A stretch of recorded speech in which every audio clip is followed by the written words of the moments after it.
Here. Yeah, me too. Just want to thank Tyler for asking me to be here to speak with you all and give God glory for allowing me to be here. Just thank you all for coming. My testimony is probably like a lot of people. I'll give you some background on me since a lot of you haven't known me from my younger days and everything. I grew up in northwest Oklahoma, a little town that first my parents lived was Goldfrey and then Winoka. My dad was an ag teacher for 16 years up in that area. So we always had animals around and always chores to do. So we did all kinds of stuff like that. And of course, I was always with Dad helping the kids and everything too. So I grew up around people that was older than me all the time. But anyway, I grew up in church, and you know, a lot of people know the exact day that they were saved and things. I couldn't tell you because I've just always been in church, and I say that, but after I got married, you know how it goes a little while when you're that young. You have a tendency to not go for a while, you know, and be a little bit rebellious. And we went anyway after a while, especially after kids came along and stuff. I knew that kids needed to go to church, and so we took them. Since I'd grown up in church, I knew that they needed to. A little more about me is, y'all know that I played drums in church, and I started playing when I was in the 5th grade. We had a grade school band where I was at, and I played snare drum, and went up to 9th grade there, first year of high school, and then we moved here in El Reno, actually between here and El Reno, and I went to school, finished my high school at Union City. So they didn't have anything there, so I wound up not playing there as much as I normally did, except for just practicing. I remember about, I was probably 6th grade when I got my first drum set from Mom and Dad. They probably regretted that. I remember coming out from practicing time to time, and the TV would be up as loud as it would go, so they couldn't. But anyway, like I said, I've kind of played for years, and I've played in a few bands and things like that, you know. And then after we started going back to church, we went to a little church here in town for a while, and they actually had a band there, and they had drums in there. I thought, well, this is cool. You know, so I asked them if I could play, and so I started playing there. They had a guy that played full time there. We kind of switched off, and then before you know it, we played so similar that I had a drum set there, and he had a drum set there, and we played at the same time. Oh my goodness. So it made for a lot of noise. But the reason I tell you this is to tell you, to have a background of where I'm going with this. As you know, drums have been pretty important to me. In 1992, that spring, I had bought a brand new set of drums and had them, well, bought them in spring, and then December 3rd, 1992, I worked at the sheriff's office then. I got home off of a midnight shift, and Dad hollered at me and said, "We got a load of corn coming in." I helped him farm, and I farmed some too, and we was feeding a lot of cattle in. And he said, "We had a load of corn coming in, need to put it in the bin, and I need a little help." I said, "Okay, I'll be there." So when I got home that morning, I go and put on it was cold out, so I put on my heavy insulated coveralls and everything, and I get dressed, go out there, and he had everything set up, so basically all I had to do was meet the truck there and unload him. And we had an old PTO driven auger there, and, the trucker got there, oh, it was probably 8 or 9 o'clock in the morning, and it was a cold December day. And, we unload the corn, and I don't know if some of you know that's how augers work and stuff, but when the truck runs out of grain, if the auger's full, as it all gets up to the top, it'll have a tendency to teeter a little bit. So without thinking that day, I stuck my hand up there to hold it down, and I didn't think about where I was at.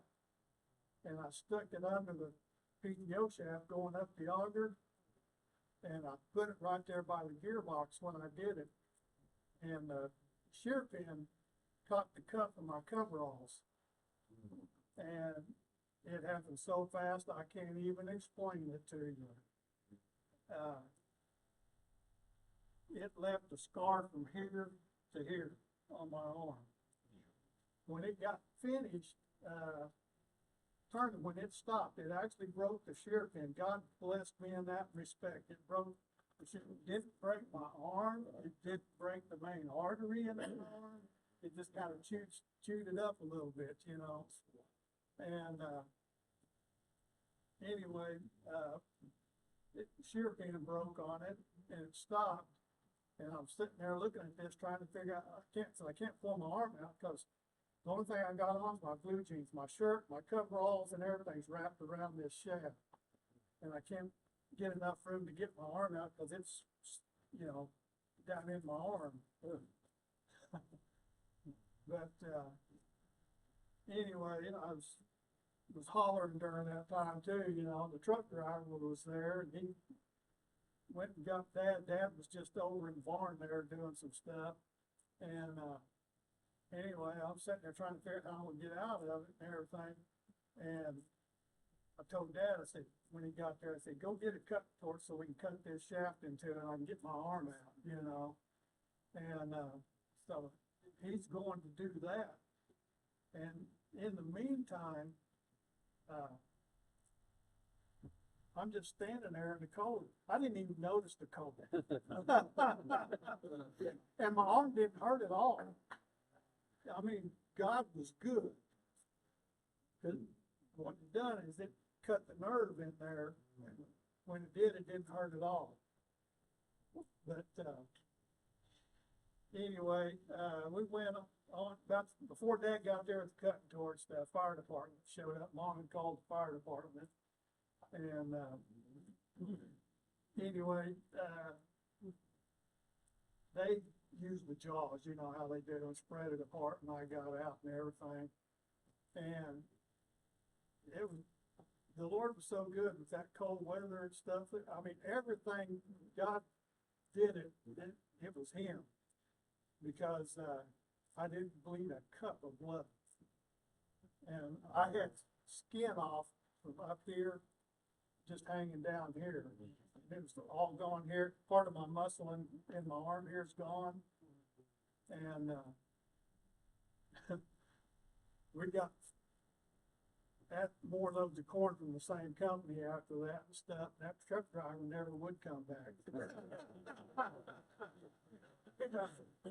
But anyway, to lead up to this too, my mom, which, she was a real godly woman.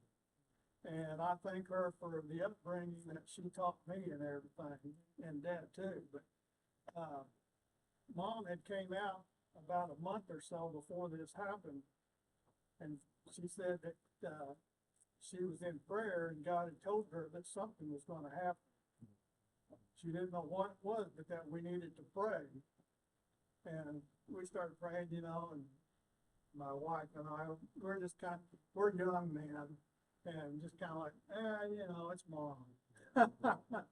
So we didn't put a whole lot, we prayed, but not like we should have, you know. But it could have been a whole lot worse than it was. I mean, God really looked after me. And, I spent, 10 days in the hospital, had 3 surgeries in that amount of time. And God was so good to me, he gave me the best hand surgeon there was at the time at Baptist there. And, he told me while I was in the hospital, he said, you probably won't have the 25% use of your arm. And I'm like, well, that's what you, I'm thinking this to myself, that's what you say. I said, I know a good God. But, so, we kept praying all this time and everything, and of course, God blessed me. You know, sometimes, you know, God gives us a complete healing, and this will go somewhere in a little bit too. Sometimes he'll give us a complete healing, and he'll get the glory from that. Sometimes he'll get the more glory by seeing you through after, you know. But, anyway, there was times when I went home after this happened, I had to lay in bed at night with my arm tied to the ceiling to straighten it out, with a brace on here trying to straighten it out. And I wound up with about, probably 97% use of my arm. The only thing I can't do is straighten this finger out. And, just cause that tendon was short. But, that doctor, when I was seeing him, he finally, after I healed up and everything, I had a hole right here in my arm for 6 weeks that they let heal naturally. And they had to move the muscle over just to cover the bone there. But, after that healing and everything, he had me squeezing, you know, to see how much I could squeeze and stuff like that. And, he asked me one day when I went in for about the last time to squeeze it, and I did it, and he goes, "Yeah, Tim, I think you're ready to go." He said, "You can squeeze it better than I can." I said, "Yeah, well, thank God for all that he's done." And he was good to me, and he watched out for me, saw me through it all. And, to go to the next episode, this was in 1992 in December, and a little while later on, I was working in construction. I was a project manager for a construction company, and we was building houses and remodeling houses and apartments and all kinds of stuff. But anyway, me and another guy was over picking up material for a job we was doing over in Oklahoma City one day, and I had a headache. Well, I think it's just allergies. I'm gonna take me to some allergy medicine, and I did that, and that was the exact wrong thing to do. I found out later, because my blood pressure was high already. And if you take that antihistamine with your high blood pressure, it can make it go through the roof. I had a weird feeling come over me, and I didn't know what it was. And I told this guy, I'm going to the emergency room, because I just felt funny. Not bad, didn't hurt, just felt funny. And I went to the emergency room. I sent him on fax, and I said, call my wife and tell her where I'm at. And I was over at Baptist again. I said, I'm going back there. They took good care of me the first time. They'll do it again. And anyway, I was in there, and in the emergency room, and while they're checking me out, this girl puts, those automatic cuffs on your arm to check your blood pressure. But she thought the machine was broke because it wouldn't read anything.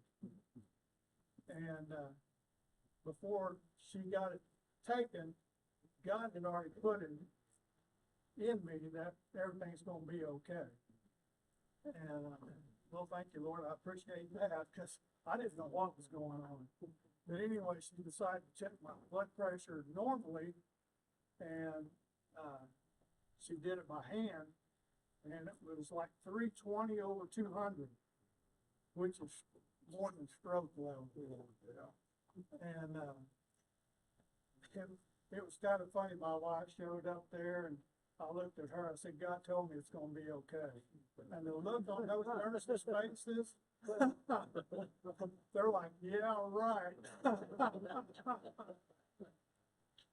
But, I spent 3 days in intensive care while they was trying to get it down. And it took them that long to get it down. And God was good to me.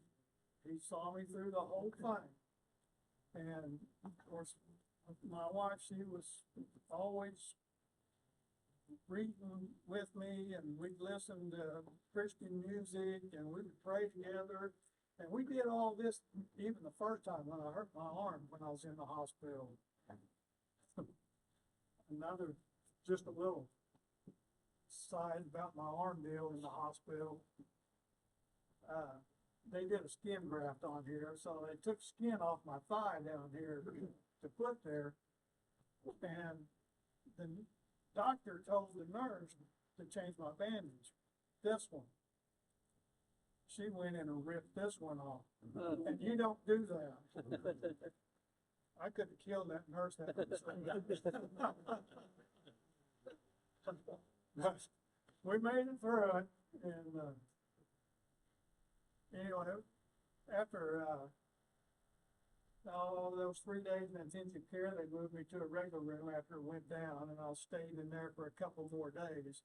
This Christmas that year, we celebrated about a week late. The family waited on me, which is, I was blessed of that. And I want to give glory to not only to God, but to my wife too. She stood by me the whole time. She's always stood by me through everything. I met her and we got married in 1978. And we've been married 47 years now. And hadn't always been great, but y'all know how that goes. It takes two. It's a work. Which I had in my kids' school, because they always thought we had a perfect marriage. And I'll never forget them telling us that. And I thought, where did you get that? But anyway, as I look back on these things and everything, at the time I didn't realize it, but I was pretty full of myself. I could do about anything I set my mind to myself.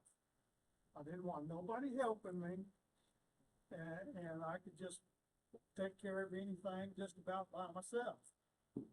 And that's the way I like to work, was by myself, because nobody could usually keep up and meet the standard that I had, you know, just kind of one of those type of people. And anyway, as I look back on it now, I see that God was doing most of this to humble me. The first time when I hurt my arm, it humbled me for a little while, but I didn't realize it then like I do now looking back on it. And, but that second time he got my attention. He got my attention. And I've had a few issues since then too, but I mean, I had high blood pressure for so long there that I had a kidney damage. I had an enlarged heart, and God was good. My heart went back to normal, and even though I still have kidney damage, He sees me through. Everything stayed stable. That has never gotten any worse, and that's been since 2004. And so He'll take care of us, He'll see us through. And that's what I'd like to kind of share with you all, that if we trust in God, we need to, first of all, you need to figure out who you're going to turn to when you have a problem.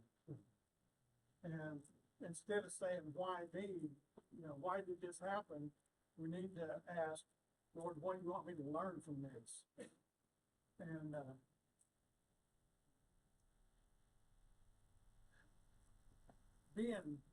I needed that humbling that God gave me, and I'm very thankful now for everything that He does for me. I took a lot of it for granted when I was younger. And, I give him the glory now for everything. Everything I have, and it's all his anyway. It seems like we figure this stuff out as we get a little older, a lot of times, but I wish I had figured it out a lot younger.